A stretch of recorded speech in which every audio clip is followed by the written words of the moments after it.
A chuva caía fina naquela noite. Não era forte o suficiente para limpar a cidade, mas também não era leve o bastante para passar despercebida. Ela apenas caía, como se tentasse inutilmente lavar algo que já havia penetrado fundo demais.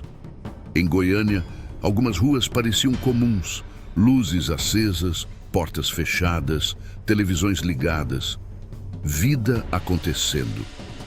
Mas em certos pontos, o silêncio ainda era diferente, mais pesado, mais denso, como se o tempo tivesse parado ali e nunca mais seguido completamente.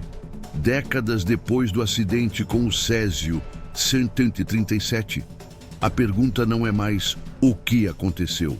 A pergunta é o que ficou. E o que ficou não pode ser medido apenas em números oficiais. Foram 4 mortes reconhecidas diretamente, mas mais de 600 pessoas contaminadas, centenas monitoradas até hoje, milhares afetadas indiretamente. E uma cidade inteira marcada por algo que ninguém viu. Mas para entender o que veio depois, é preciso olhar para o que ninguém quis assumir.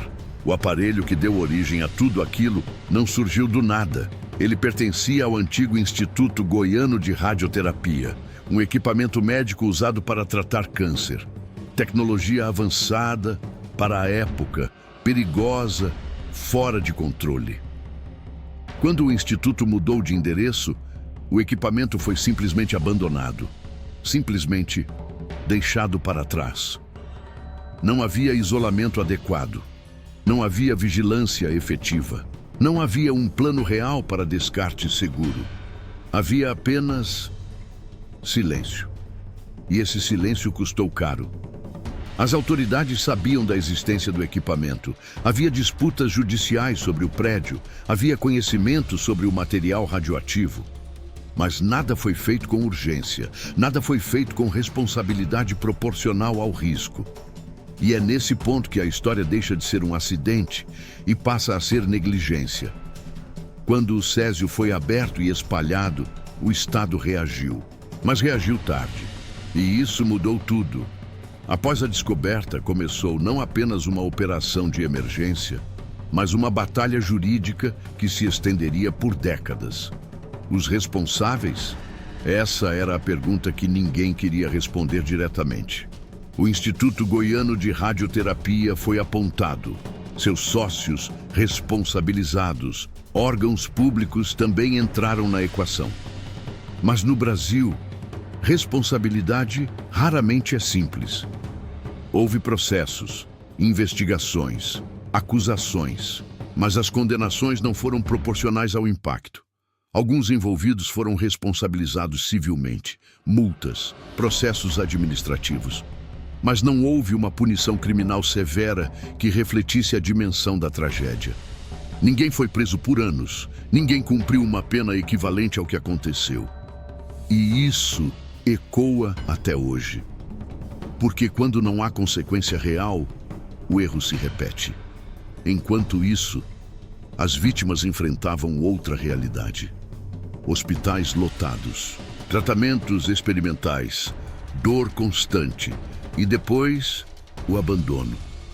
O reconhecimento oficial das vítimas levou tempo, muito tempo. Inicialmente, apenas os casos mais graves foram considerados. Os demais ficaram em uma zona cinzenta. Pessoas que tiveram contato indireto, que desenvolveram problemas anos depois, que nunca conseguiram provar ligação direta.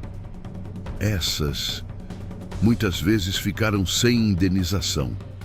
E é aí que a injustiça se aprofunda. Porque a radiação não segue critérios burocráticos. Ela afeta de formas diferentes, em tempos diferentes. Mas a justiça exige provas, e nem sempre elas existem. Ao longo dos anos foram criadas leis específicas para indenizar as vítimas, pensões vitalícias, auxílios, mas os valores sempre foram questionados. Muitos recebem entre 1 e 3 salários mínimos, alguns casos mais graves, um pouco mais. Mas para quem perdeu saúde, família, estabilidade, isso nunca foi suficiente. E para muitos, nem isso chegou. A disputa judicial durou décadas. Processos que começaram nos anos 80 ainda tiveram desdobramentos nos anos 2000. Mais de 20 anos de discussões, recursos, reavaliações. Tempo demais para quem precisava de resposta imediata. E enquanto isso, a vida acontecia. Alguns sobreviventes tentaram reconstruir, trabalhar, seguir. Mas o estigma nunca desapareceu completamente. Eles são contaminados. Essa frase circulou por anos, mesmo quando já não fazia sentido. E o impacto psicológico disso foi devastador. Há relatos de isolamento social profundo, de pessoas que evitavam contato, que escondiam sua história, porque sobreviver não significava ser aceito. E isso também é consequência. Hoje, muitos sobreviventes ainda vivem em Goiânia. Outros se mudaram, tentaram recomeçar longe, mas o passado acompanha. Alguns fazem exames regulares até hoje, monitoramento constante, medo constante, porque ninguém pode afirmar com certeza o que ainda pode surgir. E talvez essa seja a parte mais cruel, a incerteza. Quanto às áreas contaminadas, elas foram, em sua maioria, descontaminadas. Casas demolidas, solo removido, toneladas de resíduos isoladas. Hoje, muitos desses locais parecem normais, mas não são, porque a memória permanece e há lugares que carregam história, mesmo quando parecem comuns. O depósito em Abadia de Goiás guarda os resíduos até hoje, monitorado, isolado, um lembrete físico de tudo aquilo. Mas o verdadeiro depósito está nas pessoas, naqueles que viveram, naqueles que perderam e naqueles que ainda esperam. Porque mesmo depois de tudo, a sensação de abandono nunca desapareceu completamente. E talvez nunca desapareça, porque essa não foi apenas uma tragédia nuclear. Foi uma tragédia humana, causada não pela tecnologia, mas pela falta de responsabilidade sobre ela. E isso é muito mais perigoso, porque tecnologia evolui, mas negligência permanece. Décadas depois, o Brasil ainda carrega essa história como um alerta. Mas alertas só funcionam quando são ouvidos. E essa é a questão. Será que foi suficiente? Ou será que apenas esquecemos, como sempre? Porque o mundo continua cheio de materiais perigosos, equipamentos sensíveis, locais abandonados. E tudo o que aconteceu em Goiânia começou com algo esquecido. Um objeto, um descuido e uma cadeia de eventos que ninguém conseguiu parar.